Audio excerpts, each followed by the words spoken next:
Ia talofa le hawhia ne fiafi. Ia muono whaatulou I le taitai o sauninga ia mare malu lau whainga luenga. Ia ranga tai leo le hawhia ua poto nei. Ia ono le sauninga mo whareahinga mo le matu tama. Ia mo tu sirfia ia o le pest lava tui ina. O le winga o le whamtaranga. Ia o na iu tu whaafine ia mo sio usofo.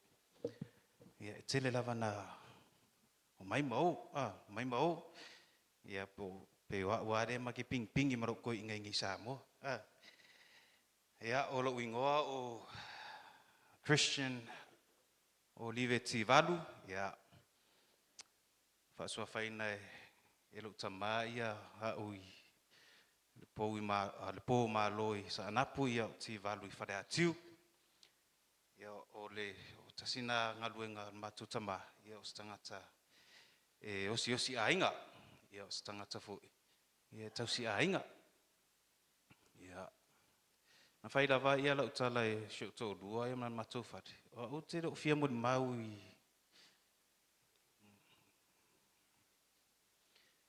bole ia fiafi nei ia siringia pe isa fa atu tat ia nei tangata tau de fa leo ina se moni mau lo na soi fuanga ia malona olanga tau tala lava ngaruenga mai ile na sa mo fo I wa moni mau ina ia le soi fu au na se matu tama nei tangata ia afa pasene lona soi fuanga au ona masalo po le iva sulu iva tesi male iva pasene ngaluenga le atua ia a tau fai en matu tamar ngaluenga le atua tau fai to matu ia peona mon mau ele uso ia tora fo ia sho uso matua ia nau lava lona loto ngaluenga le atua mai lava matu right ia ona mea lava e fai sau ningam fa tu e fadi ia matu teo uma ia io nasa amata mai ia matu o langa pepese matu o langa e pio raide confidence ia matu te turu mo tangata ia wa fai sau ninga I o turi matu mo te o tai mai ia pispisenga ia a fa tu foi la se e kale sia fo ia to la iti lava nei tangata amtaina ia pe o matua ne ia fai tara fa missionary ia o matara fa missionary usu to tasi de pesi ia a o lu tawi e tongi mai to ina ia mato ai pe rapa I mato ia mai de light la de tele la so mo mau I le tulanga o le soifu au na mato tama ona masalo o to lau sirfia uma ora mo mau I le mama ftanga ia wa to tele I lo atu ma o ve unga I tu atu ia po behind the scenes ia stangata e sa o lava tara no e lo stangata e ta milu mantua lava ia se tasio fia o ta penan matu kalapso e ala o matu ngalu e fenga ia o lo tamara fa I lo e ta I o le kalapso e ala ia lo o mana longo ia fe au na te fa ia le tatala ino le kalapso e ala ia okay uma mea uma ai toi 5 pe a minute a mata ia sauninga ai cancel to rot fe au ona toi o role la wari ia toi tope ia fe au matu tama e la amela tama o lailo o ato to de fia ro na mafau ona o le last minute ia wa tanga tere fia me last minute ia ta pena ma ia ta pena le e la amela tama o a ro seki e mai ai fu ale kalapso o fu asa mo le fu asa mo tono le man mat sa lo tama ia ile tama man wala tau Skamai mangoa pe fa pelon tedi. Mai lo tama. Sorry. Fai fa len mangoa. Olo mi mita tele la ono lo tama fa au mai o le mata tu kalap so ya. O tali lo tama. Kere whaian mea lea. E le I le wā ai ma ini lo mara wala whau. Te wa aila o tō mentupu. Na awe tangi le tanga vai o sa moi runga. O ngā umba ku o le fua, o koe whasasao mai whafo, waro o moe kongon mako whare. Uma sau ninga sa pati, uma ia le whawhirenga sa pati. Wharongo mai laito. O le fsi sirik maa roi I matutina. Yo where li rea sa manuia nei le fia. Ara ke moe kongon po. Wara au kuro ke sa. Sa au doa. Whairo mara o inga. Au toi whai atu atu. Ois whato nunga. Au ane e toi tari mai. Ia. O le mafu anga ro o tu popo ngā tie atu oi. Ia. Wai le tausi tā wā. Wai tari mai atu. Ia. Aus whate te inga se te lelea mo le malu. O kalapso e ala ia matamiti o whai e oi mod mau. Ta sina le song na o ngā mamafutanga man matu tama. Ia. E renga ruenga rau tama sa whai e iara fua atu te mini o tau sirsira i le whare o loa la walkanga kai whai pisingisi fu. Ia. E le lewa lava ia e tā puni business. Na soso o la ia le whale na. Sa whare piri ati momo. Ia o aru fim na tama roe whaatusan whare o lo. Ia soso o lo whare su e rose ka muta. Na whaarongo ala sa ua whaarongo whewhea. O ta maru to odua. E le leire sa mala tangata. Ti e atu roi vai lele mele te masta mai e. Na tu roa, tatan noa tia tia, tatan noa ta maru to odua. Ia, okei roa ia, sto ina o le suafa o le, to ino tia pua. Ia, mato mai, ia, wale whai ere ka muta, ia tu langor ngaruenga, ia aua. Ke ki leitu mato ina lau papa o si maa o apa o le taime whaatino, ai ngaruenga, tasir vai yasu. Wala tala ina tolu vai yasu o mato ngaruenga, e uso tu ata mai piti mai ia le, piki mai ia le, tua afo isio tolu. Wala kala ngala aku ngaruenga kuru vai yasu. La saun makavare. Awo ke I le sanga fo komaro fesiri going. Ari kepo. Oe ke roka muka pede. Lea aku ora masingan ngaruenga os kama ingaruenga. Inga umanga moria si vai. O fe aku le finga ma kiki e menga ma. Wa nga ko inga fesiri nga e fa yari. Ma nga e fo inga si e angi mai vai de.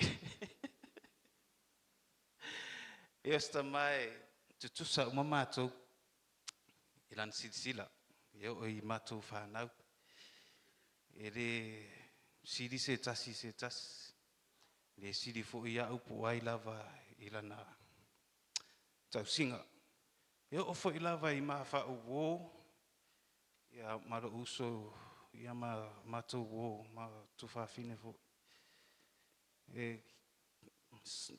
e tutusa uma lava ia le treating o matou ai so skanga kala ngofo ia mako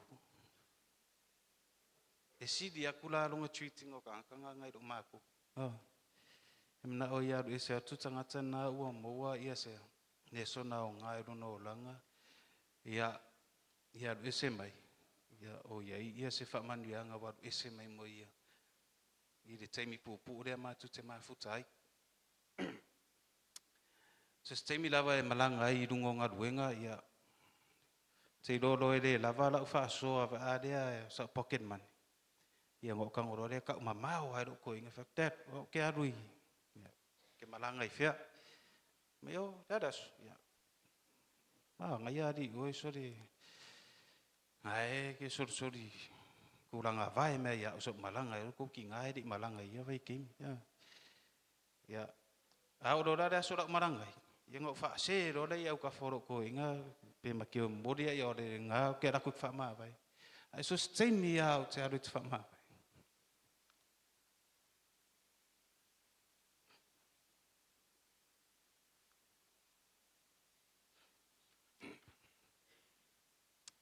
tu sa pere se tu pe la te ni me fa ire ka sia por ai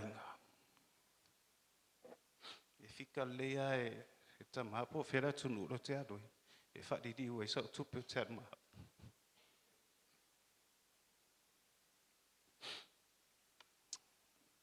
Ma maor sila.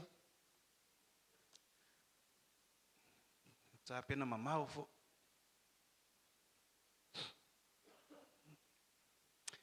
Mantua lava ia taimi o te tau sa iri sa unga luenga ina o malolo mai National Bank me foi sa whainga luenga ai. Te mtonu lava ko viti.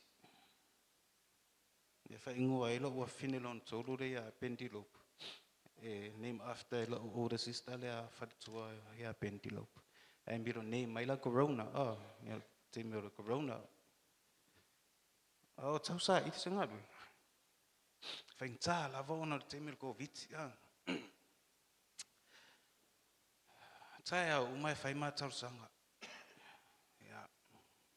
O isi ke mea rakua ka maro e pese raka laka kua whamnamaro ke moe. Pese ano ngai. Inga ia o wala mai sau makeru. Whai mātau sanga.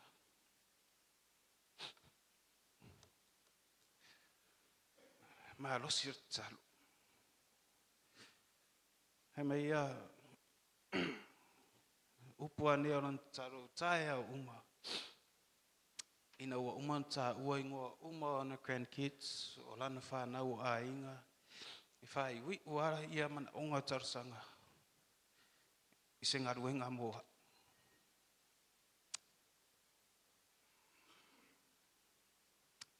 Ina ua moa ia rewa noa ia su e fo isu e ngaur whalea le tangaruenga o leo leo. Ia. Na wha uaua I lava ia tarsanga matalo de au noa tama. Ina ua uma ia le lua sumon tupu vai aso tore nginga wha leo leo. Ar matu tama. Taru whai an matu la iti mai. Te tere ana na o siri matu whenga. I le tai adu atu in lau ngā tongi pe a laku I mea kumu whapenga. Ia pe whahau umai fwoi rwa e ngai. E la kua ngofo I whawharo tono ta vale. Ia stay low wa, low key a whainga le o langa le soifuanga matama. Ia tu mai soro e whawhupol pito fo ia tua pe a. Ai ina ua whau uia a ua vea ma leo. Malo maru.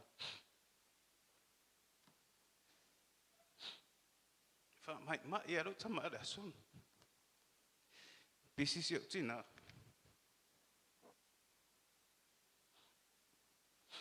Hau lo mau me alon of tina moan.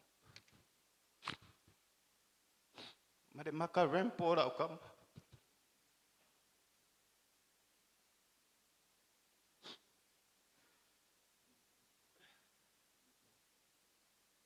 I de tumbu. Ma de vela o le whare sa whaatino ina matu whau. Su eva noa tu alo tama. Su eva noa tu lava. Fia mo le mawina. E tarifa ali hadi e tua I mataru sanga.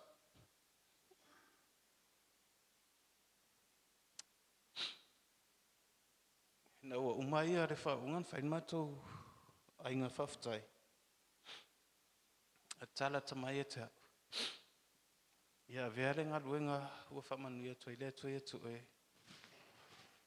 As tau langa ia po o se au nanga fo e. Ia vi ia I le tua. Kai sau ma de kui ia rau kama wa o sau hara avelo whawhawhia. Wa desa e laku ke aru whawhawhia. E laku e fia whai ko urua mai fiki. A whapeo lo wala au wina lea mai le tua. Whai mari whamaundi. Ai a veo se au wala e te au nei le tua. Ia tara muri lava lea. I maa mawhtanga. Ina ua whaososo ina whinero man no phone. Te mine au.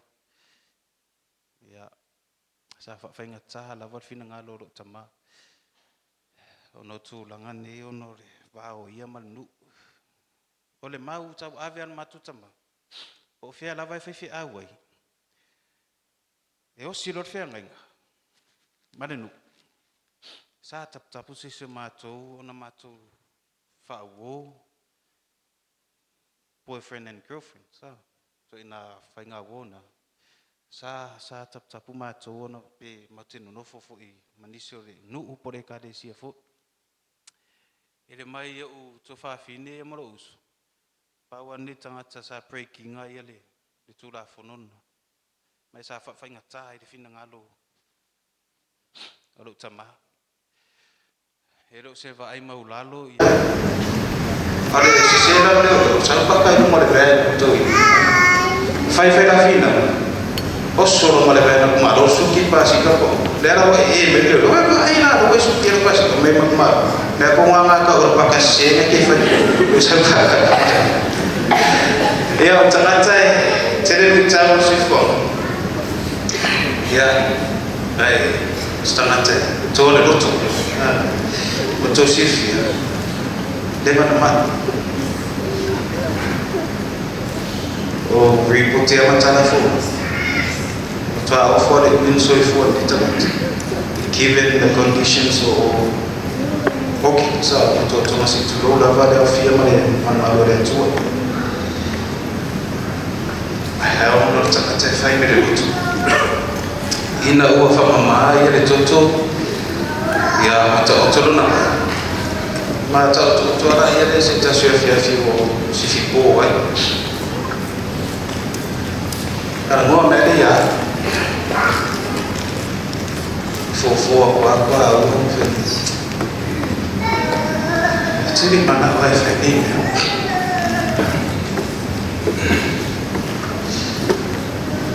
tiri mana la feliz meu famar tu ya tipi de bai usaha dunia berarti ngalo le jomo usaha masa oleh tangan matu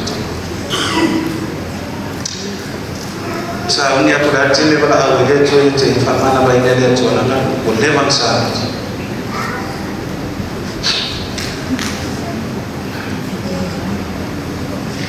ayona rofa fa bade fa bilang tak cewa ke saya ni mesej faham ke gile so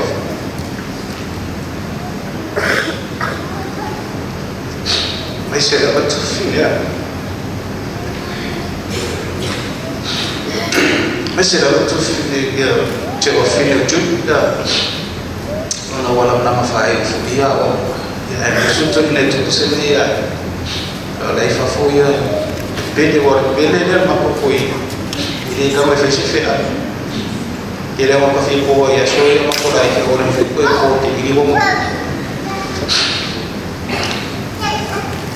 ala tana fo ile lu itafa ile ina wo mana atu ya stadi ko istimo fa ya chudi ko ana faida wa ya umaro wa ko samani that is holding up for you is waiting for you talu mai ya chuli ko rasto excited about that now sabu moni mai da fi rasto fi da sa ta wale togi moto fonta so moni mai i mata ta ro tieta fe me ko pero ko wa ni ki me sho fi ya tahu juli das tu amaro roho ai das spirit tama wale konta fiofi to wale lo tuta filon mane ono le lo fa de mo fana yo le de songa nana ima uma ftama ya mosima tutama ya tatunfu le songa fo ina mo hoto mai tele fo ni sile songa sa to ina mo no yesu fo your native wala wani mele lesa fire ni atamamu to may his legacy live on forever I for the way sala ya ko sasa for your au na mo se matu tama fama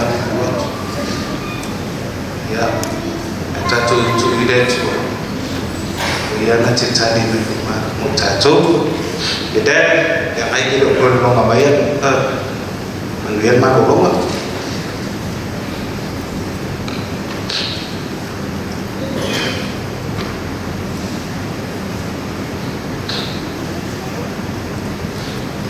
Manusia foi lo asfalto. Asfalto ko ingat eh. Foi lo asfalto ko asfalto apa? E mo wa pe pera fa agora asfalto mai. Ya, sila sultan cuman ya. Isu amendo da fa ina yale mun mau sepes. Pa wala lo pese musuh cana. Yon fata cana kuratin tu pese susu tu baca ia mana di tu defo.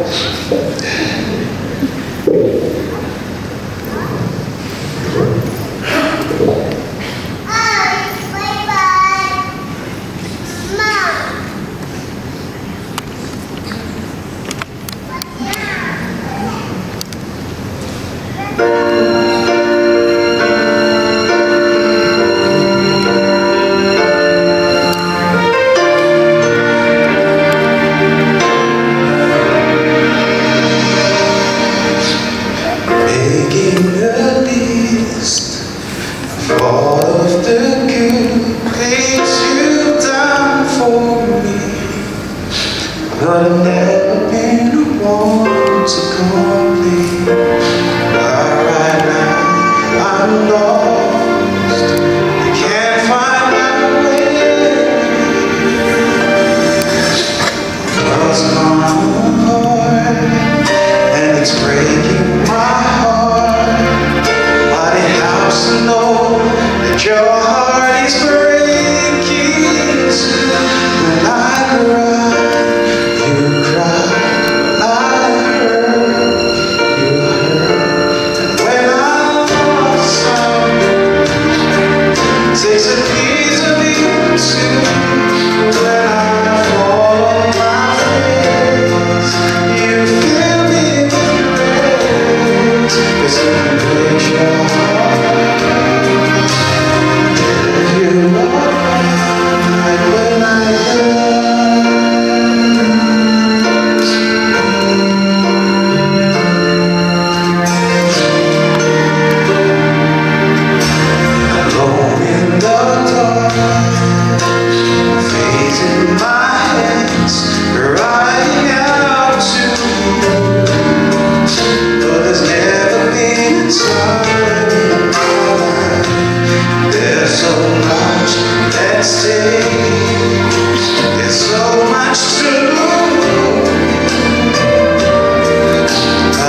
Patang fatu la fanale male tua so marne tuku matamani orati ai mai sere a fia o boto le ne fia patalo fa toa ile kale sia ila lumaya ne yona tatai ale no fato fafitai mole ne la Olo mo oasi singa foi mai sa vai e infama wa ole anti oli lo wa maune I Wellington I New Zealand o te malanga mai o te malanga tu New Zealand ele o se mama tana ma oli aina Alwatu listo ino nato ekalesia me Wellington na alwe mwoli lo na atari ifutoni alwatu maletusi faimani letusi liana amailo nefi leo wae maifutoni o utawa kutetala letusi o olive tusi maifa mai anti leo o usawa futoni o te hawa o se fiefia masili atia la forma de tupe a olive so anila na alwa o fa olive o atu I New Zealand se tainde le tala olive atia final atu etafa atu o leva na I New Zealand a sa no e mautinoa la olive fa tafa e se le kalesia manto te la uma ese lesi ekalesia mato te fai au o mawai o to sauni se o sauma pa mai o I tate o se vai o fai atu I o wabi nisila au te I o se vai vile lo o I ekalesia ilano fatani mai le mato te watu e fata faulo anti mato o se vai I mato atu fatani mai piki apo lua sia mato ngolo fata fao mato ole tangata ni olive le no fayat ele se mama mata no osao mato biki I ala fua le se biki uma mato lotu na o te moe ai fa mai anti oi ai se tu alo ai o fui sa vai mato o mata fa mato no fole ya sa fai mato lunch na oleo na to ina me kalesia matama o ta ai mano se tu no man ai mata fituli te ba mate ne ti tai mano o tofu ma o mata mano io mano se tu o te ia le bala o tu sesi ai se mata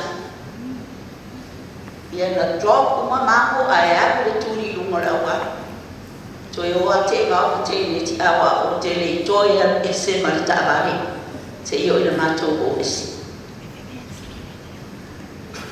alwa le ola le masina tene tu lo ngana o la fata ita lo ofu ito ton lo potu moe awale le a celebrate lo babs futa sana ai sabari atu la tamte o vai mai no foni no le fifia a le sa uni la spana o fatu chiuri dan le utu ai oso mai fusta mai ma wa mari o ile no fa o mi foi la lo ta e masani no fisili why God o le ma te lo toi fai ale aso o toi fisili e o le tu te lo lava o le va no le kalesia o lo fo talane a ona na fatia o mi na ye o wa toi fisili e le tu ona le leva na besela tama report ba tani telefoni tama tosi o lo nefi o matai ne ya li amanaya mai ati wa e ori tala o ri olivi but we wa ovili ato o na ri mea lava ni tasi o e manitua o fai atu se tau mai pe tutusa mea le tate manatua fai mai leo te manatua le taimina e mai tinga ina o lau tala ia tea o le alifina ngalo le tua ia te oi e te mana e fai olive o sani Pama, ya, ele foi falhado.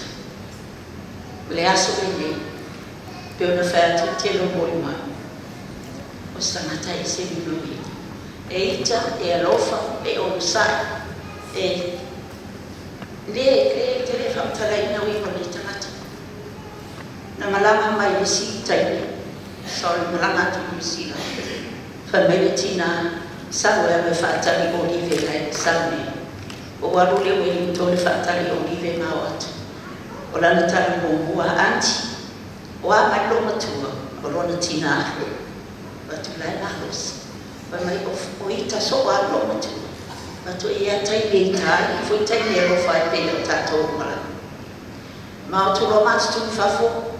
Ai la tu tana isi mai na olive. Ai famalo matua. O alua tala nai fai fafa, le tina oli. O lua mui e fo ia. O ni tala mani e. Whanga talo fai. Fai mina ngā wena. O so se taimi a tau e la tu olive i New Zealand. Oka e besi sima le karesia. O olive le la sao. O wili le la sao. O aia fai awe la tui samone to us e sini lo mato fia falo to lo mala fai ngalo e o mea moni ana vinga yo tamatava ma vai mai ala to sili ala mato fia falo lo fai awe sando i lo fai awe le yo o aia ngalo e pasako o le ala fai ngalo e ngale ne fia o le la fa sa o mau o le I also want to know this. I'd like to dedicate this song to my sister Deba, Maria Juan.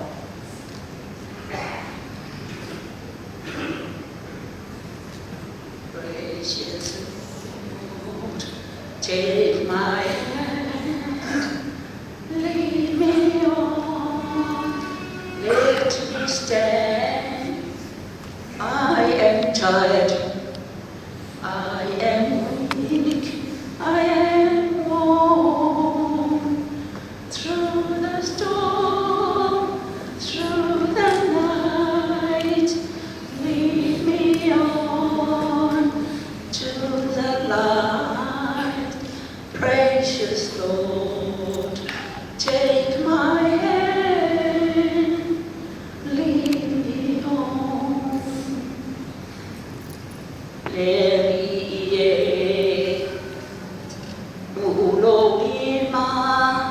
Tai tai ya o io ala wa o la mona le fa vai vai ia soma ile po ile fa tai tai ya o ilo lima le ie tai tai ya Lo I come through the storm, through the night, lead me on to the light, precious Lord, take my hand and lead me on.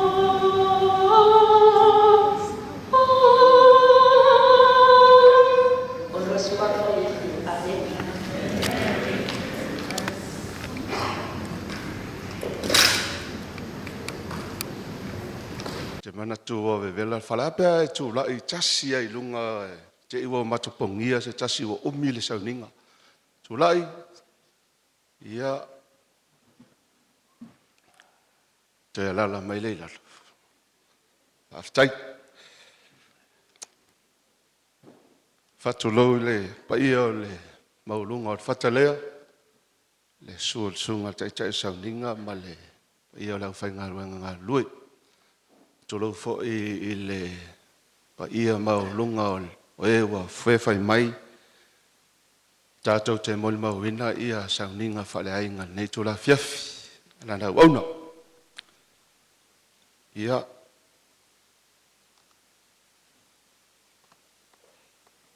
ele tele sa moli mau fifi au.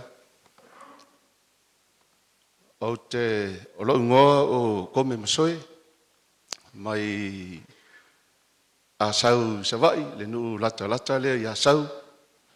Ia au te malanga mai le motu le tuila, motu malosi le Amerika Samoa. Ele malosi le aisa, te whawhapea nisi o lau ali ia le sau ele mea lea. Ai, fia tūla i nea fiafi. Mo ia o te tau le au nā lea tua. Ilona pito ia sau. Ia lea lai eise matou so o tanga lea whalea hinga ma le masi o tama. Ia e whai ala tala whalea hinga i a sau. Ai leo tūlanga nā no tūla i mai ei. O le sunga ia pasta, Olive, whapupu ala u moli mau.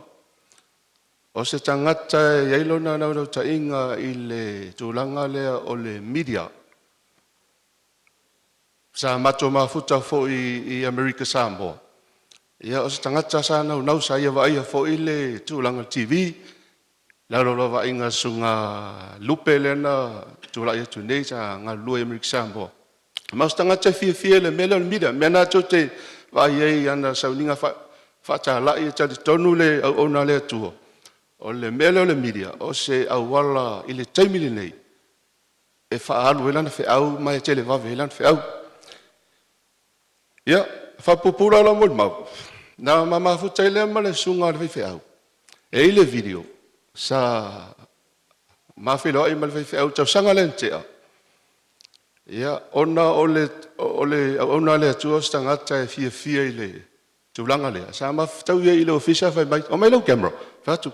Ale tono tawa mai. La koe mai.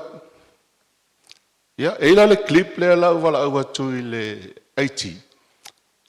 O le clip lea, ia, a tonu a whaio e inisi o tātou maftanga e lea si la fia ne tangata o Pastor Olive. Mai lona soifuanga se o na vea vai whiau. O lan talana na whamtala i le video lea. Mea o te fia e tūlai atu. Ia. E whaali aturu ia leifo i tātou te toi whalongolongo i lona siufong. A o soifo i tau sanga la wale ana mawai ia whaftai sa o te winane clip ia leo malanga le a ona le atua.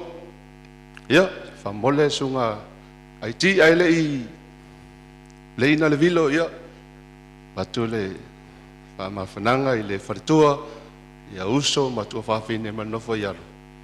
Ia mo le malanga i le sunga na ona mo le ti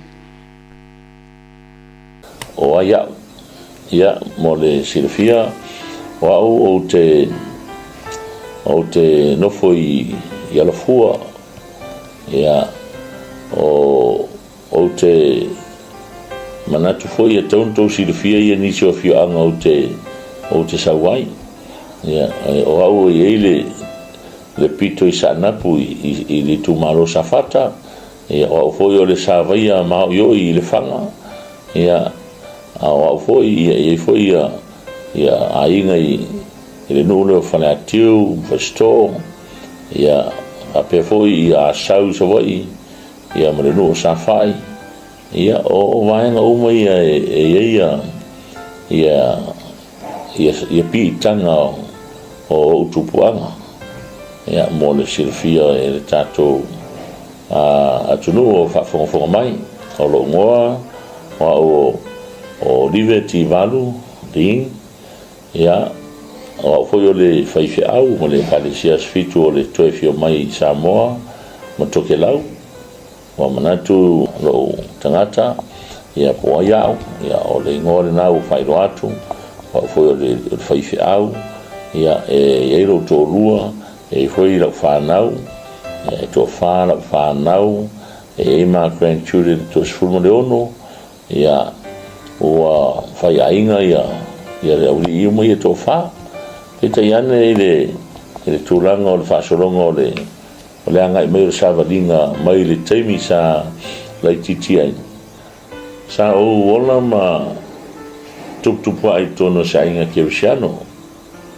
ia mai i tono le ai Kevsiano le fatapula ina se lotu o fea lava le lotu e manatu e o iai io nala o le lotu afo ila talatane ma le lotu e to anga ya se atu io na fo sa o ia o ia so le titi anga e ma to o ia inga ia pete ia nei no tupu ai mo o ai solanga o ave o se tangata ko le talavou ia sa o ngo fo na fai wina o nga ma a pe foi ona bonga ruenga ia mo fa popuino se fatalanga i vaenga ia ai sa mua va no e le langa fatalovo e fai malanga i foi i nisio o atulu e se o le lalolangi ma mo fa pena ona wa i ngaruenga ia pe taio i le sa matua loloto i lona le wana na so na fai le la ia ma a afiai ia lo tangata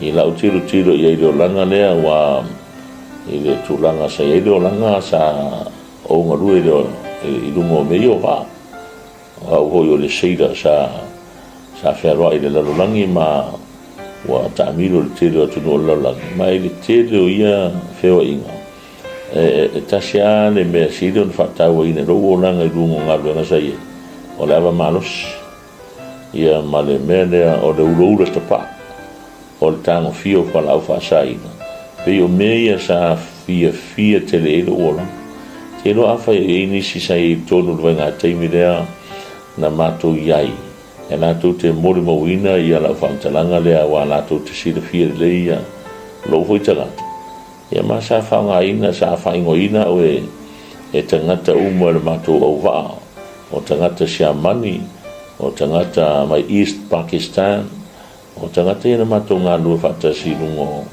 o meniwa ia ma le team Samoa sa mato iai na whaingoa ia o e telo tangata nei o le alcoholica ia ma e no o manatu wala o na whaingoa o e tangata ia o le alcoholica ua fo i e o nā le au e o nā le po e le eise teimi e awanoa e o nawa le teimi alu whaingaruenga ia e ofu ane o valola whaingaruenga manga i lalo le pito i lalo le afi o au isa mato ngā lue manisi e usu Samoa ia manisi o tangata ia ae sa tanga ia mo meo le ta mai whangu maalosi hoi le i tanga le ofu e peo i nā inu ai afi e inu i o le mela wana inu i laula tiro i lo o langa mai le teimi lea ma o te mantua le teimi na matua o mai i le no whanga le i Cristobal i Panama o i sa ave ese mea o le wha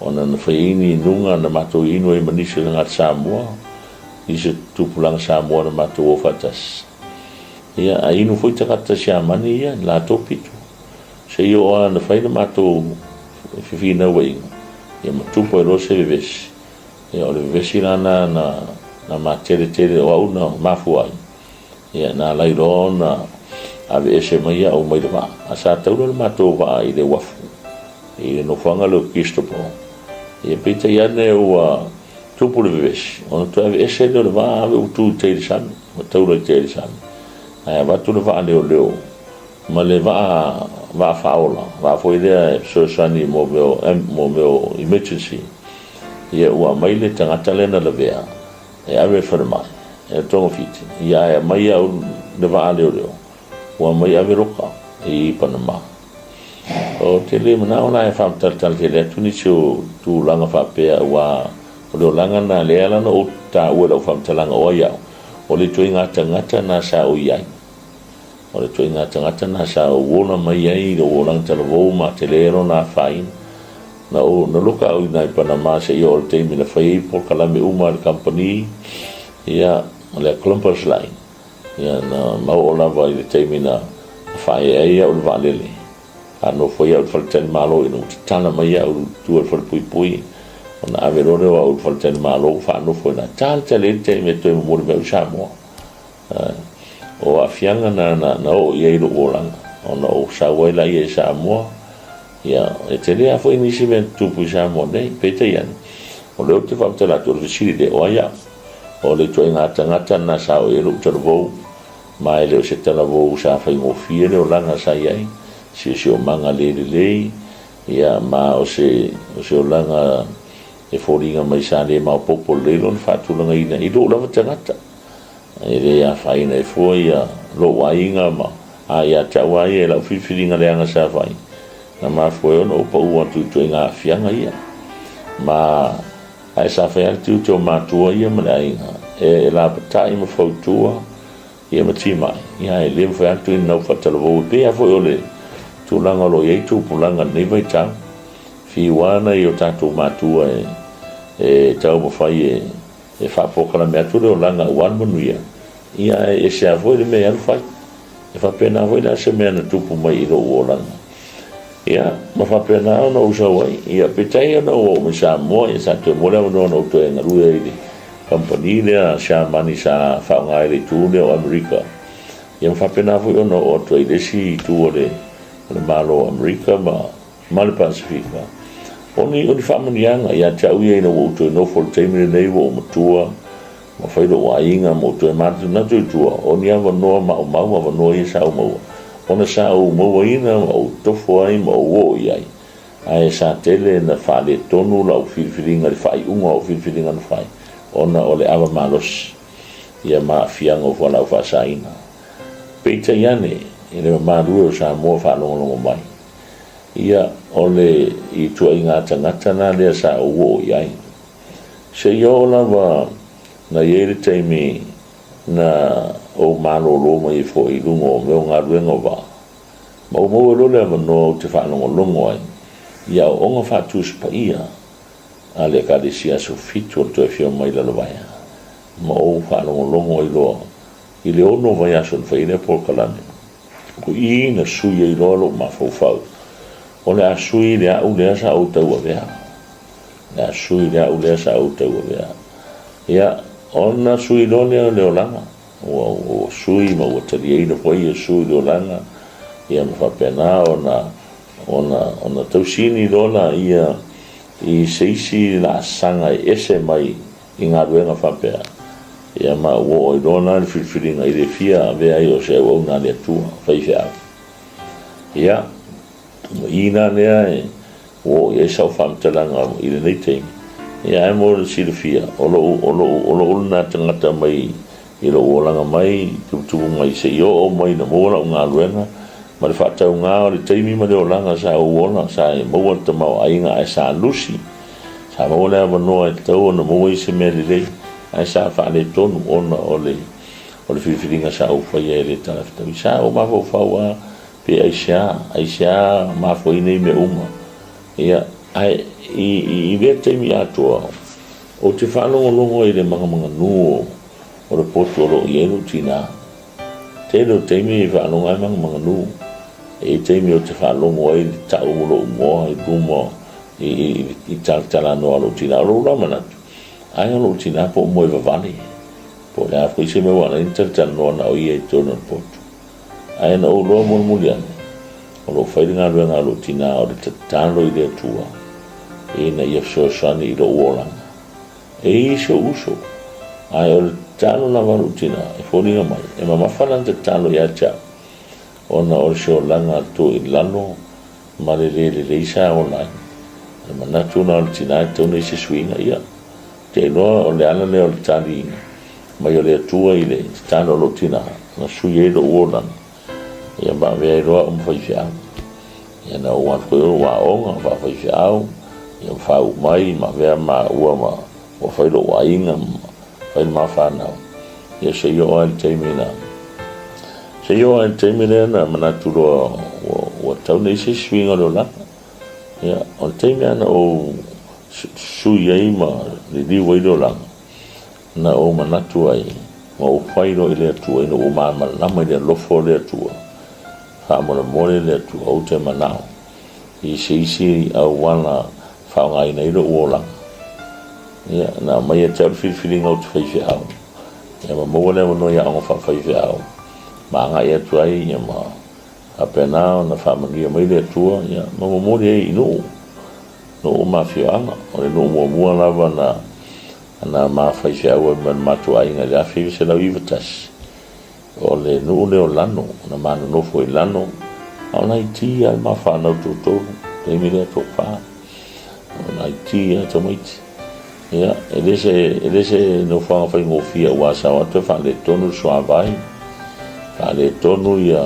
me uma whapena e le i whataina le ruatu le ipua e tau tuai e samarai ulu ma ngai atua i nanu e le i whataina e matua tumu lawa i mo meo o ma ko ia o wala tae ta tia le wala so le mela le tu le mai ia ona alo le lano po e lava i tau e se lau o le afi se lau i tolu ia ona ma to le ai e la tala ma fonta watu nei mea e roe le o i le anga ia ai ile fa tulanga ina lava ia o le famtalanga il melea o ia o le famtala mua tuan to inga o la sanga na o ia se yo mai na vea mo fai fea fai lo to ruam fai lo fana ia ma ngai ro nga renga o ira ne wo manatu la fa ngatai ia sa famtalanga o ia pa tai lo sungan whawhenga o le au sta ia le poro inga ia ai fia nei tula e whatalo whātu leo fia ua tātou potpoto nei tula ke la ngona ua vera le whala o le a oto atu na o nai sin la itia ia e mawhaion tātou mo moano whātu lo ka oto pe ia pa ia le nei au na mamalu ale tua o tātou mafuta le fiafi ai fia faise tala o au fanua le lei tupu i vao ta fit si livo ne lino ia ai loa u le ngole isa ako le nu nei ia do se ngole lei au te role ngonga e te lo te mawai le langi male o le fa vao o lo i Wellington e te mi nei ia male anti a si singa pe ona ia sa no ai fo isa ma to mul mawina fo i rona soifua ia fai ani me uma male ila wa ia ila lo tama fo fauti tilo mai anti tilo atu fatu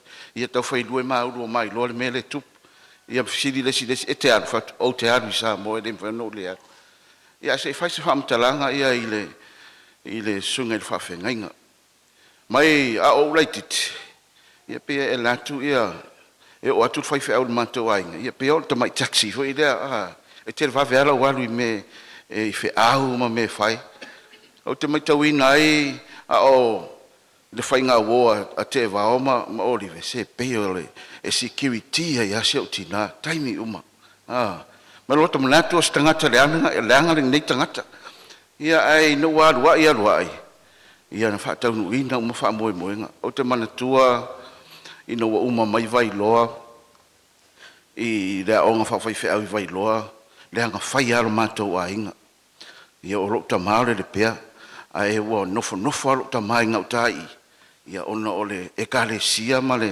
wa ve ese mai lon ta mama i de pe ia ona wali ua de kalesia ia mativa lava o mai foi se ta mal te mi de ina wa saula olive mte va mai de onga ia to tailo ole tangata ho ia ese mai fi nau me no fa ngota ia e a mata mai lava ia o ama fai vai o sale mo ia mo tanga penga sau tau vai lele ia po talatu ho vai le o te mole mawina le te le o sao le tangata e le iwa ai le tu langa o le lima vai o ainga le lima vai o tina o tamal o so mata o ainga mo tina ia asa fatino la valo na sao i to tono so mata o ainga mai o te faftai ho i le tu i le tupu ai o te mole mawina le te o me sa mata o nga ia le fi vai te mina mata o nga ia tu ai i le fanga ia mata wo tau faile lotu i sa vaia tau fa wana paura le nu ia sa moele e se fa sa tu ai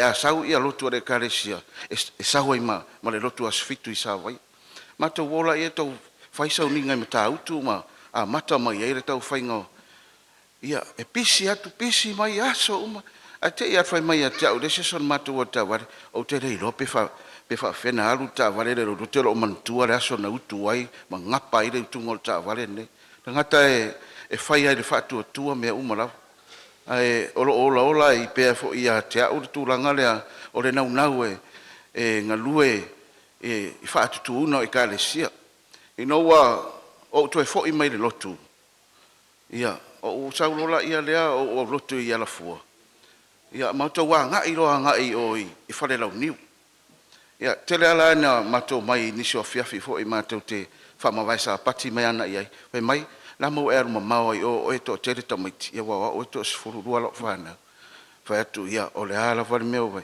fa mai e te tauna er ia la fua o le o ina tauna e lotu o to e fa ia lotu na fa tu pasta o la fua la o matu tua fa le nga au te adua tamun muri le to i lo fa tu ni mena e fa ia ina wa fa ia fo ila le sau ninga i fa le lau niu no fa ia tu ai le fa fi na wa le sunga ia le toa Taylor but man ia e mo se si term o sau ninga e fa ia au na le tu ma te fa tai na o le afol sau ninga to e fa ia olive ai no wa fa to fa sau ninga la to o le tiro le crowd for mai ta e sa uni mo mai ta to follow up to e alu le wala winga mai o lea la vore fi na ai e le tangata nei na luenga le tua e se ta we a fale tonu mo tangata e matua i fa nga e fi na mo lo follow up le an me le fai o mato wo fai fa maoni na luenga le tu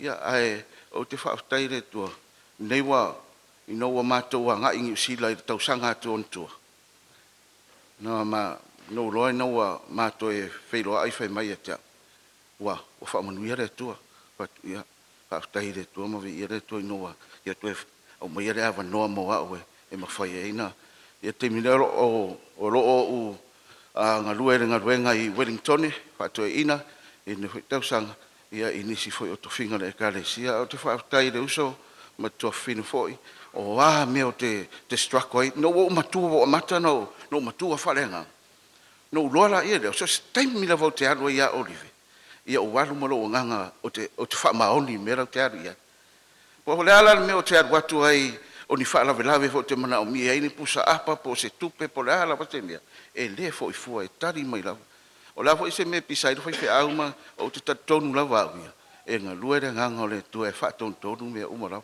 e tele fo ia o me se fo fe au tele fo ina isi te mi o talavou fa tamatiti i lo ula vale wa o ma to ula vale ia e ta vale ai fo fe au ono o me o te fai ai o te fa tai le tu o lea me umala ia a lo nga lua e fa o tanga ke riso e mai ran au nei tono sio mato ai ia o te fa tai ai le tu le fiafi e tere ni si me te fia mantua le si man o te mantua si mato o nga le fanga mato mai pa o ta vale le se spea to te lo o to a o mai la vale patiki fo le ai povi se tu lo le mal malo le tua ai u tu pa pa o ta vale sa wai ni ia fai ani me o mamare mal tatonu ia e fa maoni le tuai e mena te folfola ina mo tatou ia tono paula se avanoa ia ma se fa mtalanga ne tu la fia lofa mai ne tu fa manuia i tatou fia fa manuia fo e o fa inga venga le tu fa tai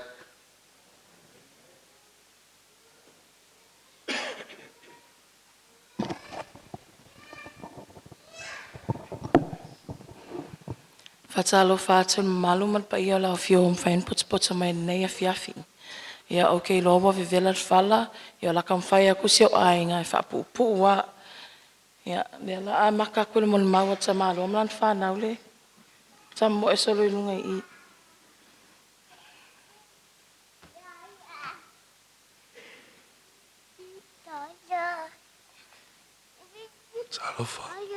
Talofa. Sorry, what they said. Talofa, tato kalesia. Se faisina mon mapupu e.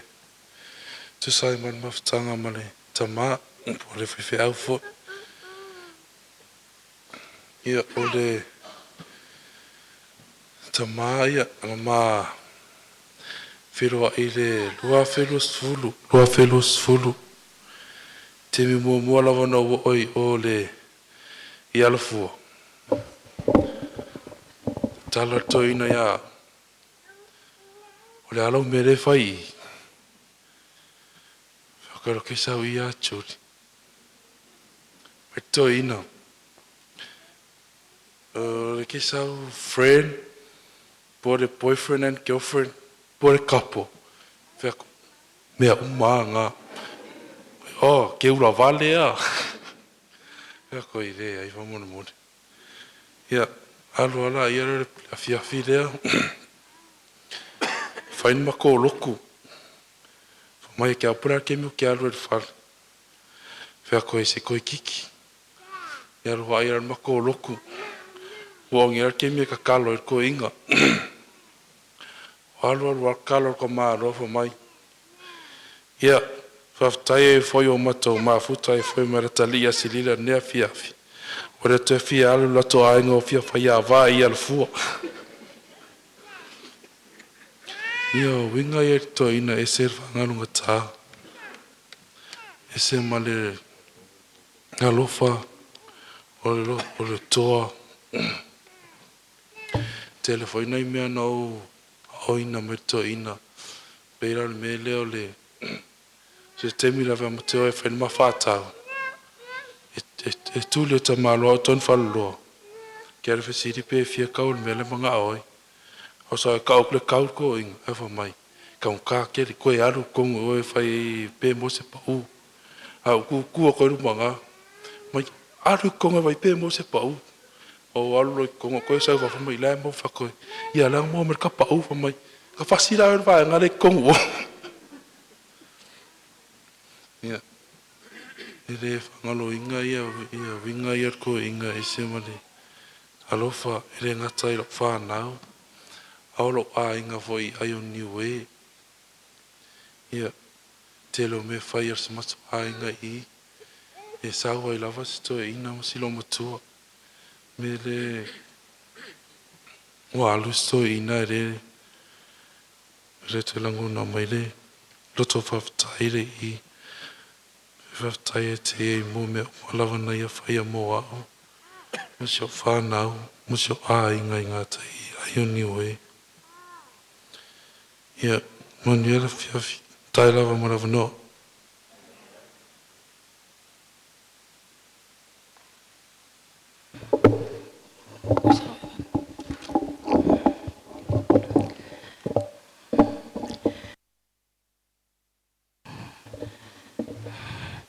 Ia, e whai asinga ke leo ngai mea sa fia whaaso ai. E au kei lo le a kipi lava whaapo.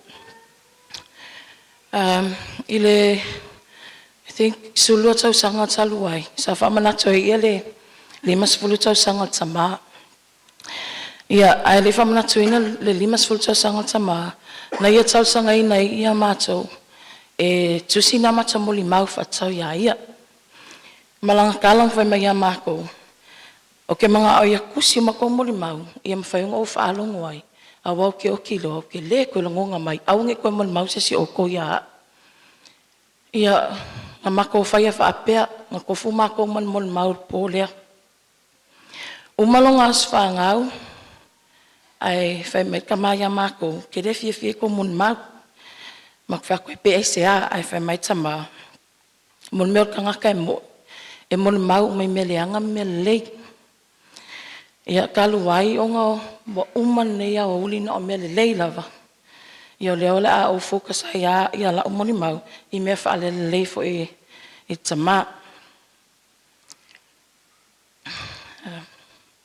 O ni winga whaale lei tama e tau talatas. Ia e le lei toi whaale lei. O le tama ia mana oi whaise mea. E mana oi tasi lava tala. Tasi lava whatanunga.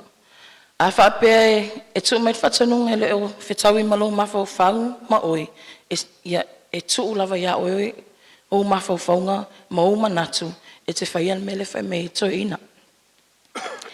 A sau whait whatanunga e kele I maua a koa at whakongunga ngasau. Ia whaasa tau whaalua a whailoa se, ia wa whasilo, vaenga matua ia o ngai le whasia. O se siwinga whaalele le tama, e whaikala lusi.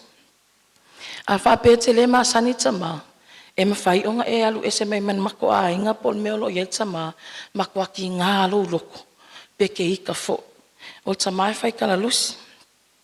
O se whataita inga, o le a inga se o tina, se tu lou lava ia la inga o tina o lo iai nei nei a fiafi.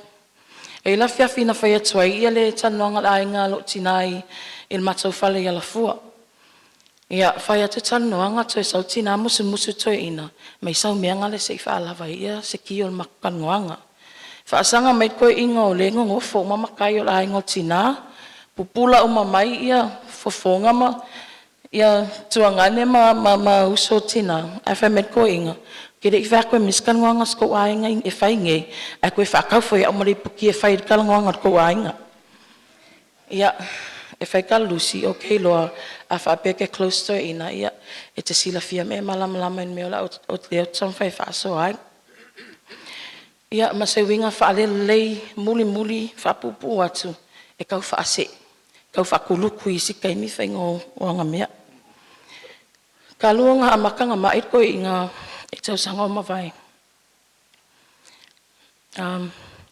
Awala auto ina I awainga matua ia masilila, e koe e fola ko ia matfatua, e fofo ia. Ka ke whaalongo aku wā, se omi mai I, ngā se mea ngai omi, lomi mai I, ma kua whamamafa o lima, ia e whaakongo le whaingo le fofo. Ai se o laku lau ke fofo, e marka mai 5 mingu ke lenga o foai, e le ai ma se complain, paulanga kala, ese mana manga ia fofo se o wafafinge, o le manga ia o lima se o wafafinge lea, ma kua kea ia ki ngā uvai, alo kei loa le, e le ima se o wingola o fofo, pero lenga whai. E kau whaase, ai ia ngi mea ale office e fia whai, o ngianga kusi ma ngianga mea fia whai. Ai e le o lava longa malusi, e whai mai au, sau se o wafafinge, sau se o wafafinge se e sau e kope, mai taipinga ka mea ia, langa o le vāwe o kamkama ili mai kolu computer ki whangangat kai mea kasi. Ia, o ni winga ia o le tamae, o le aku umea lei o ngā e koe repeats o maa, ia mea sa laulau, to laulau I nātu e le toa teling. Ok, whawheta ia au. Ia, whamalulu atu.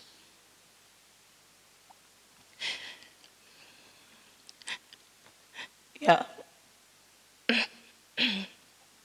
amu ia o nol tama.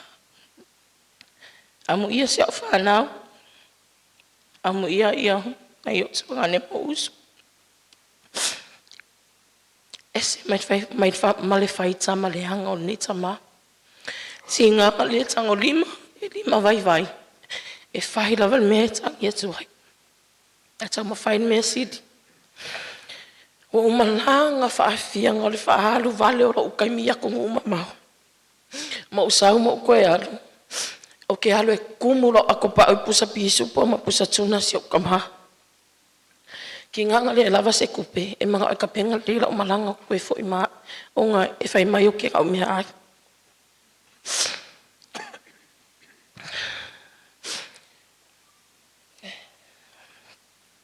Ia. O la wau lava ia. Kasi lava la regrets. O ke reiro pola menga o koe alo I fo lea o ngani nido tausang. Ia e pangao lea. O le mea lesa mana o hilo tama ia. Ia. I'm so sorry, Dad. Okay, lo la lunga oi. Pal okay lo, wa lefang e fia mapo mayoki. Ia, e ke kam whaila ke whaamalo si lo mamako. Ia, e sa ongo sa ila vai. Iyo ki ngā. Se isa ulau pele. Koe foi mai ia oi. Ia. Venga ka lo koe kangi au tuai. Ia ai mangia kere loa soifua Dad. Misia te le lava oe, whawhitai lava molo ua wanoa, whawhitai fo i lava pale malon sa. Mene le fiasi.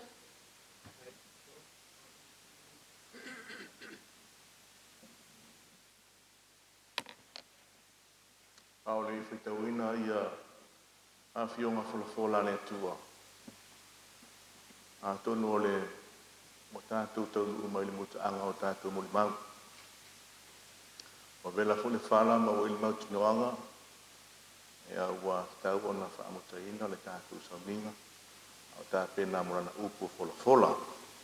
Ua moe olive. Ua susulu fo'i ma te lea i le vani monimo ana ngā luenga ma le tala whaasolopito o lona soifuanga. Sa soifua ma au na i le ngata i le ekalesia o le malosa moa au totonu o lona ainga. Ma ua moli mauina le te otele e o mai le afiafi le nei. O le soifuanga o livi. O se te ngata e soifuanga e le ngata.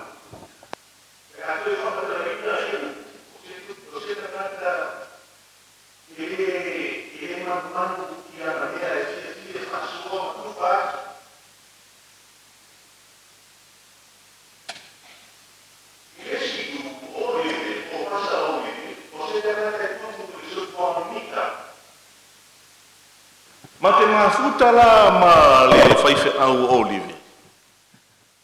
E fai foi la le faali mai olona mimita. Ai le tusa foi malo mimita. Awa e uso mata i tō lua. O te manatua la le tausanga na te anei a o ngalue i fale ula. Nā asiasi atu ai ia olive ma le faife au lea o pastatino o ke sene. Ai fato a uma lava le mātou ngā luenga fatalai. Sa whaatasi ai tua nai a whenga ma fale ula tai, ma fale ula uta, whaatasi na sale moa. O lala whato a maua sa umalo longa i le nawa yaso. Ai whaafuse ia o na awhi atu o live. Ma le whaife au ia tino o ke sene, mole la asia singa. E lako, e aluatu le asia singa lea, o la u te moe. I le tae au lea o le asonga fua. O la u moe lea, o la u o fato a autoa mai lo vai vai i asia singa i vai aso watua na i atu. A o tau mawhaila mātou ngā luenga whaatala. E aluatu lara mātou ai ngai whawhangua. A lau e to tonu wa ulu fale le whaife au o le taitai o le motu por sunga le a pasta olive ma tino o kisene. O lau ulu fale lo ma fale i fale ula tai le fale ngā luenga lo ma ngā lue. O au nei lau wa whaate ia. O le lo foi por ale me a whai pe fōlinga mai o turi turi au pua. Po ngā lue po o te whao. Ya. Sa o mantua la, sa ila utanga le tupe. Sa maua mai la tupe le aso le i whaalolonga le te mina uma i la mātou sauninga. Ia mapusa pisu po sa maua mai i whaalolonga le kālesia. O te sawali mai loa, ia o whai mai loa whai whiau, ia o le asisinga lea. Ale te itai matanga luenga. Na o nofo o lo i lalo mo whai atu, alo mai a. Lo pasese le la sunga le whai whiau. O whai atu lola iso i tō lua. Ai pusa pisu po na mai se whai le itai lea. Itai matanga luenga. O mana whai le pasese. Whai malana itai, wha pēnā fo i lana sunga le lea. Le whai whiau sa la tō lua atu. O winga ia sa o mana tua i le whai whiau. Ia na asia singa whaafua se i taimi. A ua le mata lai le au whainga luenga. Ma o se le sola tā ua lea mo i mātou. A o ngā lulu e mata ala. E mata ala i taimi uma. E o mai ai lea. Le asia singa. Ea o le afiafili nei. O se mo le mau pupu. Ea. Wasa olive. Ia manuelo wasa whanau le nei afiafi. Sila fia le tua. Mea malawa. Ao e moe, pio upua i opu. O le a sei unga o le tangata ai oti pe mali. E mea whamataranga i opu. Pe toi whangua e. O Isi upo i opu whapea, a o ina nā tia lona tino, po le tino le tangata. E ele te me toi whangua ai. Pe ona toi whangua o la salo, whapea na ona toi whangua o liwe. Ile te mi, e matala ile langa. Ma fio mai elo tātua li. Maria upu i atusi ma le whansawa pia. E toia fio mai Yesu. O le a uar. Jesus is coming again. I will go. Ma e ele mauti noanga. Ma le whātua. E toi whangua le au auna. A o moe. Ele aso e fio mai elo na matai. Wa fio nga folofolo a le atua la whaita wina. Ele whaifi angu so tātua ai. Whaftak.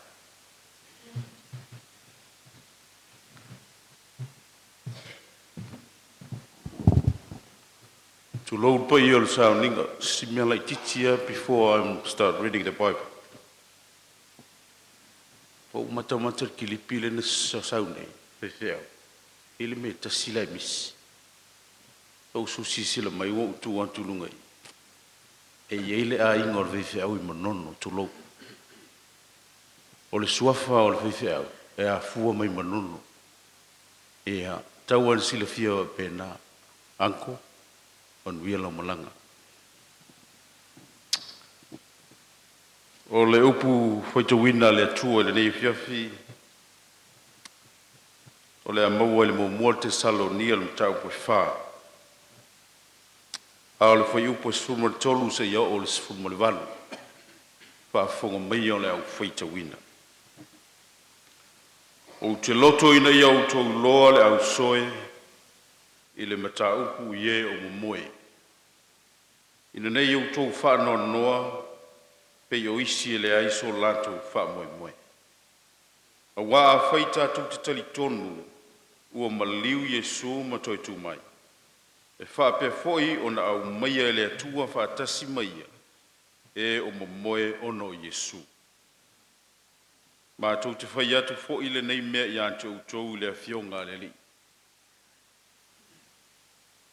O I tātou e ola, matutoi, pe a fio mai le lii, tātou te le mua I e o momoe.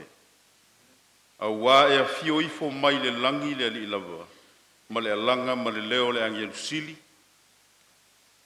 ma le pua le atua, e mua fo I ona toi tutu mai, o e ua oti o ia keriso. O na whafo se I leo na awi na e o I tātou, o e ola matutoe, whaatasi mai lantou I ao, ina ia whita iai, ma le alii le wāni manimu. O na tātou whaatasi, pea lawa lea ma le alii, o le nei. Ia o tou whewha mawhana whana I nei upu. Ia whamanuia mai le atua le whaita wina lana fionga pa ia. Tuk mau ia te ia lewi inga nei maso umalawa. E o I le whamamau. Amen.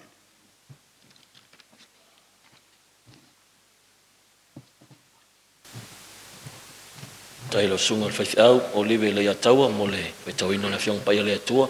Ai tau tutele I o atu le whiau whapitoa le nea fiafi. O tapena ina lava lana au auna, pasta o liwe ti walutin. Ia e iai ia whanau ato ina I Papua, New Guinea. Ia o le asapo e male video, ia ni avea fo I malape o le te inga fo o sauninga nea fiafi. Ia o le amulumuli mai ia alo whaanga le whanau le whaiwhiau I Papua New Guinea o na soso o ilea ma le whiau whapitoa whaftai. Hi everyone, my name is Alo Falasi. And my name is Kalani. And we would like to share a little tribute of our beloved Papa, whom we all know as Pastor Livedian. Papa was a great man. Papa was a man who inspired me to wake up every church morning and get ready for church. I remember all the times I would wake up on Sabbath mornings, wear my sulu and wear my church shirt, and Papa would already be waiting for me, ready, holding my Bible. We'd walk to church in the morning, and when he preaches, it reminds me of it. I remember the times where I'd say in my head that I wanted to become a pastor in the future. And recently, in PNG, for PNG for Christ, we went to meet Papa at the airport. He wasn't feeling well. He was feeling sick. but his medical condition didn't stop him from coming to PNG to preach the word of God. And that shows how committed he was to God's ministry. Just to close off from what my brother has said, I would like to read a Bible verse found in the book of Romans chapter 15 verse 13. May the God of hope fill you with all joy and peace as you trust in him, so that you may overflow with hope by the power of the Holy Spirit. May God guide us and strengthen us during this difficult time. We love you all. Pafile yaki le paia ba malo le afio fatisme nei po talofa lava. Ole tatu o tule o fifili mo le fiafe nei. O e wa mali liu o lo ainga. Tau o tele le si le fia tatu o melo yo tatu tangata o mali liu. Na ngai o mai a le so. Na ngai fai fi no mai stangata yo la tu ainga lai tu ma. Taluaina ono stena inga le temi nei mai to telefota tu ainga lai fo ie tilo yo tu ainga lai tu ma ia manato fo e isa nga nga to na ye faia mo lo na inga po nisu mali ma fo anga no wala ina mai mata upule ina ia tato sila ye tato matua ma tato ainga ile tau no mala malamba me le lu tamama no tina po tato tua a po tato fanau o e wa mali liu ia ma le porkalanga le atua fatau ya la tau ne te o tatu manatu lai e te tau na ele fese singa wenga pe ne te mi ila tu la nga du te mi nei mo fautanga o tanga talo fiot ya le na tau man tu spa ya tatu le fiafe nei ia me tau tantu yai fatalo fo ya tu lo ya tu no ma ya ma o tu lo mo mai nei fa salonga i lungo le o pena te fai langi ele o whangaloina lava o tō i mātou te tana. Ia mi ia le tua mai whamonia le tua i lo whawhonga mai, ia mai se whoi o whiau le nei pō. Lo tato lunga ta ngata roe. Ia le ngata o whamai ni se liu, ia e whamai whoi nisi e liu te moni e liu itu, ia e whoi nisi tatonu whamai e pena o talanoa tu nispo. Me leo le whamai liu pusi. Tau pusi o tau langa pusi ai tau lungo o tua fo le fale tamo mo e solo lungo o apple fale tu le pus po al pus fine amura tora te fa no tu le to pa o ala wa matana ya wa matana miau mia wa pus po mia mai pus fine fe la o to pus po fe la o pus fine wa men ai mai tau le ya pus e o fa penina ya o wa ana o so mai pus fine ka penina mai e fa mani ma do pus fine te mai le ya wa tu dan pus po lo que quiere ver aquí wa mo fo fane o ku lo e mon yo kingo o mo pa fa lo ko ma bili pe vela fa pe o ngi hiku ia bisa mai kua ai le o ngai pusi la wa ma fo tanga to fioti le o mai fa pe o fa pe na ta to ia o ne o ta to tanga tane a fa fi le nei mo o la tanga tu spaia i fe sili ma tel to numa ese ia wa mai fa tau io ta to tanga to o mani liu ia po mo mo fo i po fa pe na na ia tu ma ile a fi ma pa ia le tua tu se kenese mo move peluso mafitu taua io so fai taule la matanga. God made man in his own image. O fa kalanga ku spoio na faia le tuo le tangata i lona fatusa o le fatusa o le tuo o ia fai ai o ia ya faia le tuo le tangata kenese mo fai e fitu o na faia le e Jehova le tuo le tangata ile e fofu ole ele ma ua manava i ona ponga isu ole mana vola ona ve aile ole tangata ola mai tau le ia mene la men fa el tangata e fofu ole ele la le simen fa popo yai ole mana vola meta ole living breath na manava yai i le tangata ona ale la no mo mai ona mawaile ole living soul Mawaile ole tanga tola. Ya, se tato vava ai le famtalanga tu spaia ma le fa matematika tu spaia.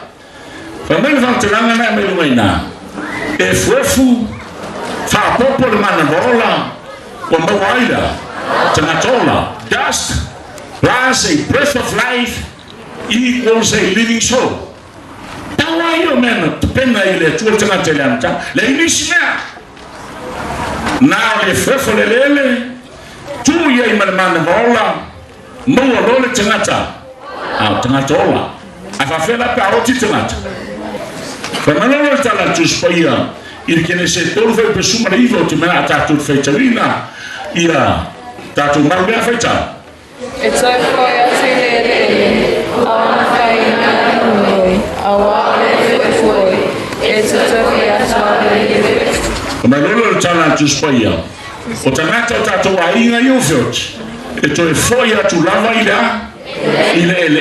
ile fuefo le esha na ngormelena ormelena faina tangata awa ole fuefo e te to e foi ile fuefo fafena ya le sibanga o programme le tu fa tangata e lo ta ormelena fa tangata ole fuefo palpala la auto e foi palpala come fai da uno scudo nuovo e perfetto feta e to foi atu le fuefo le pe ona yayo ina ai to foi atu le nanga ile tua le na fo ina mayai mai tau le la fam talanga le foi perfetto la nanga fa pretania o la ama ile upule spirit to foi atu le nanga ile tua ofsili la nanga le fo ile tua wana mola o tangata walu ilang Pawan mena woto foi il men sawai ore meta ore manava ola pawan mena woto est foi le tino de fefu ave esse le manava le tangata ore ea esse le manava lamo tu spoia tangata ola to esse le manava ola tati mai le tangata ole esse ola tangata le la tu pusochi Tangata foi le la tu pusochi ola tu ile ono futu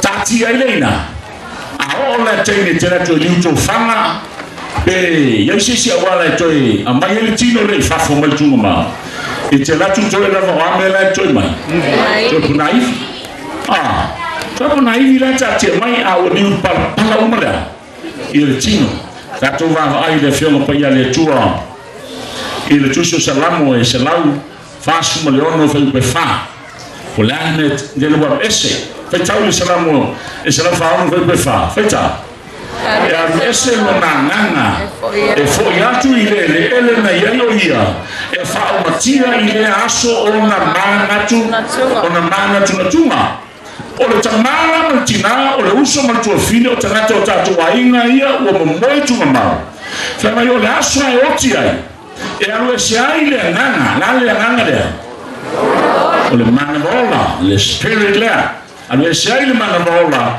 ai foi le tino le per non lo tala tu spoia o le tenga to le manava o le tengi foi naia e un maio na ma forma e un maio na mana tunga e le to ia se metto ma forma ia tenga o ti ai e un mai na ma me tawra ma forma mana tunga ia le a tutti il tiro e to foi ai le fuefo le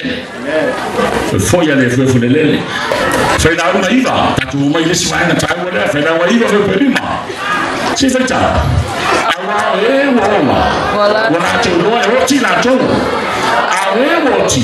la tutte le lo sena ai tau le tala tu spai tala tau mai ola o le te sumai ma tala mai a ma so to lo ma si lo fana e tatu te no ti no tatu te a tangata na woti fa mai la tutte le lo se metas como diga o le ya se me ko lo ka me ko ka ko ai first dead people know nothing ya se na ko lo se me o fina nano le tuo a o mai lo tinane a sa uni lo langa e tabia o ia to o i se no titi la va te mo Tale sa ilunga sato. Ele ya sia mo no to ta. Pena ilo no la ilunga faile. Awana oti ya ilunga sato. Ai ile tu el pantale. Oti wo ye talia ma ye taliton le ai o Yesu le o ia ngano le ano le tua. Amen. Sa se tala ma ya to mama tina. La se me toda o il fa nau, ma fa sana ye il fa nau te le nei. A fai fai tano to ya wa mai. Tano ile tua o le tano le power down na marshana na e fatto fa fosia mai lo fa na dato fa na ie fa lo mai le toto mai fa tasi matua o la lui ya toto fa lo io to matua a sire na lo to sta ile tua fa lo ile tua la no le tana tu spoia a oti a fio mai Yesu o le nemo mu ale tu le fio fa lo mai o le to tu o e oti o ya che riso mele alaina mai tu si foi no fadinga do sulu foi o puono amu ia mona o pa ia le o ia le tofi i le uruai toi vai no le ne tau le tu spe fa ia Yesu i le tangata e tu mai i le meta o le uruai tu po le first resurrection ina ia le o le pule ale oti fa lo ya te la to ona e ia le meta o le second death o le oti na o le tau na le sana le tofia o le oti e te leto ola e te ola mai a te batu le afi susunu ai oe susunu ai satani susunu ai perfetto pelo susunu ai mai o lo lato fase ina tu spaia ma o ona fa mai tu spaia e manui ai ainga e manui ai no e manui ai atu no le pele le fiafene e suma fit e mo mono tu e oti o ya Cristo a me fe suma fit fecha na fa fo sei na de nai o tato e ola matotoi ina ia feta ia ma le li le mani monimo ona tato fa tasi per la valea mai amene te tu la oti a mio tonu ave mai tanata ia ola matotoi a mio tonu le temi sawa Yesu e ave nai fa tasi la to mai oti o ya Cristo ma la to feta ia ma Yesu le mani monimo amene la to fei lo ia ma Cristo come la to lo futuro idea ma Yesu Cristo amen alleluia o ai se tas o iai se aina o tuli matai le asolea e fie fei lo ai atuai ile matai sili o leo le tapena pena na fio mai le langi no liu to e tu so a fio le langi per lu e futuo mo tato o mai le so le ho sauni e saua di nai na upaia ma fa fi lo ai na upaia ma tu ai mainga e mana o mia Yesu e eu tatu ainga no fangale amene o fata stasi Yesu fata ya Yesu le bani monimo montanata awa ave na tatu le langi e siti ane tatu le langi ai fio mai Cristo o le tanga tu spa e le tu le ele Yesu no fio fago mai e fata ya i malana o paia i le bani monimo mantua tatu la mai langi fio langi to langi o bani monimo le fata la tu so che ne se mo também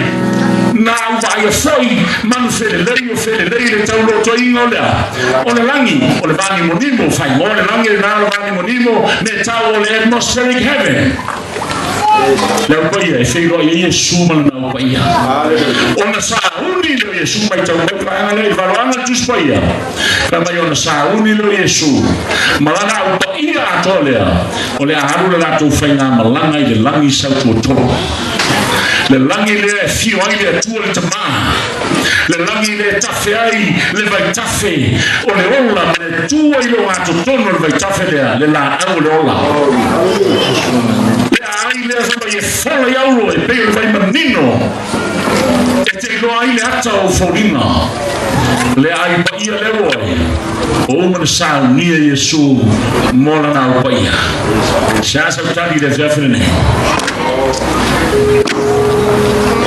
Kalau tu be Yesu memang au moe. Matua mainga. Elai se tengah tolu wainga melo wainga. Ule langi. Olai lofo moe fatalitali se yo ila sol tu. Oe noti a violelei e tu ile ola e fa. Awe noti I masei maoti a miolana e to tu il fasa il falmina a o mau le so fu mola per mai le tala tu spoia a o ola la tu te no e oti la to boe na sa ta per penana ai le yo mai oti ya joe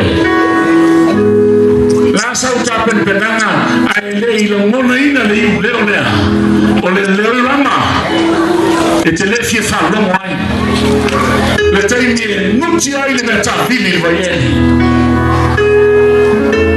la pelle le fiafrene fa mato e sa un e tots sa vai se ta vale vena nelle la o tu si fa punga e fa pea ola e lo ai o te fai atu a toi le fiafrene ola e lo ola ma e sa un e tots e lo foiot ta pena e lo ta te le lore me tu buona nei matao tomorrow never comes te le lore me tu le so tao lo waina e se tu se fa fosse ai posa uni le atali ma la fine ile te mi a wale te ne nei voi e otto le matua e otto foi le titi sauni nei lo lana voi sauni lo sei fua ala al Yesu ya joy a musu Yesu lo loto po nei voi maftanga ta po inga ilona fai unga ya o ta pena mai le pese e val au fa lo le yuso le pese au e pen fai ndo su mai luma e luma lona a fanua i pusa ya tote tutu la yai ya olangi ina le inga mulmuli ya silfio le kalesia ya o sole fa fengainga o le fionga le tunga mala fionga le maupu tu yana o matangi malifa ya salba ngongo sani ya mese ya kar ya matola foa tas po ya I tono le malu ya alangina le inga ya angai mai ia uso le fai au ya iluma nei fa mole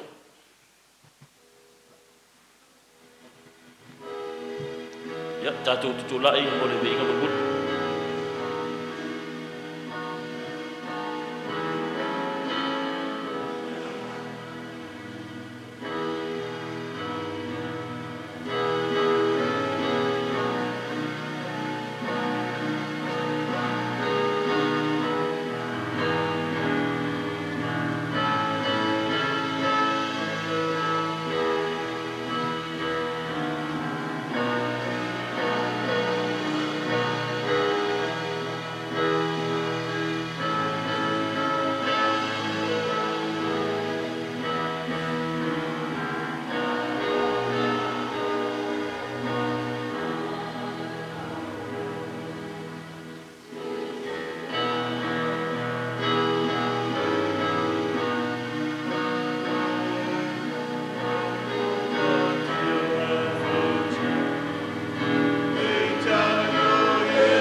o le tātou te tāna. Le atua pa ia e no mātou tamā o le langi. Mātou te whaafitai le nei pō no mōri mauola le soifua o lau au auna. Na e whaonga inai o ia ina wai au maia le nei lalo langi. Na mātou whaafitai le atua i le tāleni. Whaafitai lo nā lofa. Wa mawhaina susulu atu malavea i ele tele o anganga. Au mātou lau tutu le nei pō le rie. Wa leo toea o ngā ia te ia moni mau ai maise o fionga. Au I mātou e ola pēa matatoe. E whai mamori mau a ole io o mai le oti. Au mātou mau ale avanoa mātou te whiola I le atua. ia mātou wola o ngā mō lau fio. Na mātou whaatangisia leo le mana o lua ngā pa ia. Ia to ia ele nei whaalapo tutonga. To ia ilo nuu le ia e maise o alo ma whanau. A inga lo tangi mai ala wala to le maua le nei awanoa. Ia a bea le li ia le tuuai o lau au auna. O le nei soifuanga. E toi whamanatu mai e mātou. E le aise au ngā mātou te maua i le laulangi uma. A e mau mawai lo mātou wola. E le ngata o se mōri mau i ainga. O whanau. A e maise o le wharitua. Wa laulau tutu na yo na uso yo na autafa. Wa mātou te le toi whailoa i se yo o le nata e au e te fio mai ai. O le atu lea a bea ua fionga. Sa mātou whaalongo ai le atua. Ma mātou taritonu matalia. E le aise me sili o la ua fio. Talia i mātou le nei pō wha mole mole. O tawalu manga uma o toi aso o la ua wauna. Ia iai le nganga o la ua fio. Wha mangalo i mātou wha mole mole i onuma. I lo suafa Yesu ole mo mātou te talo tuai nei. Amen.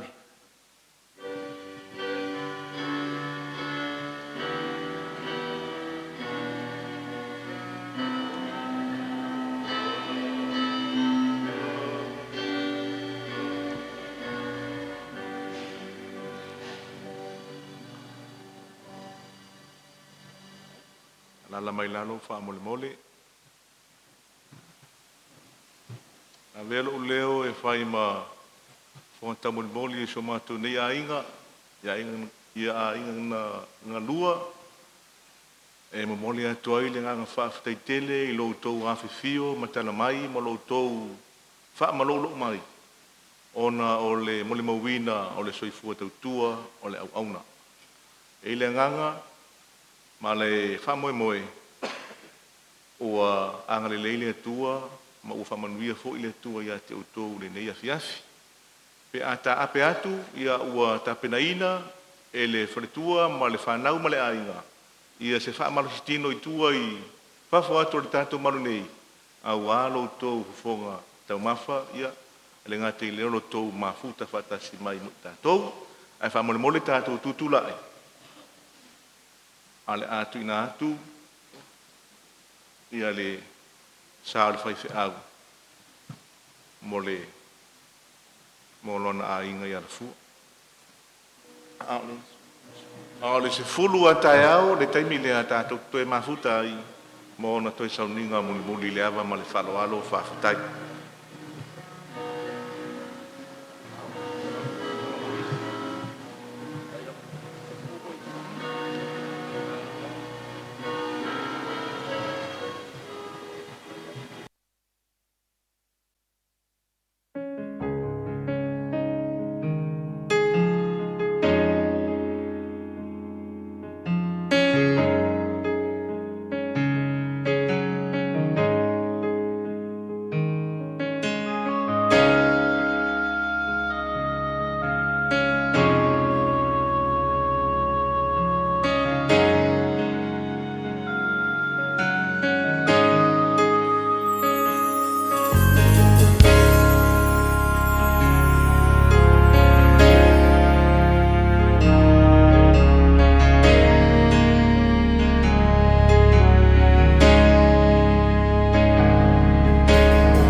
Te alua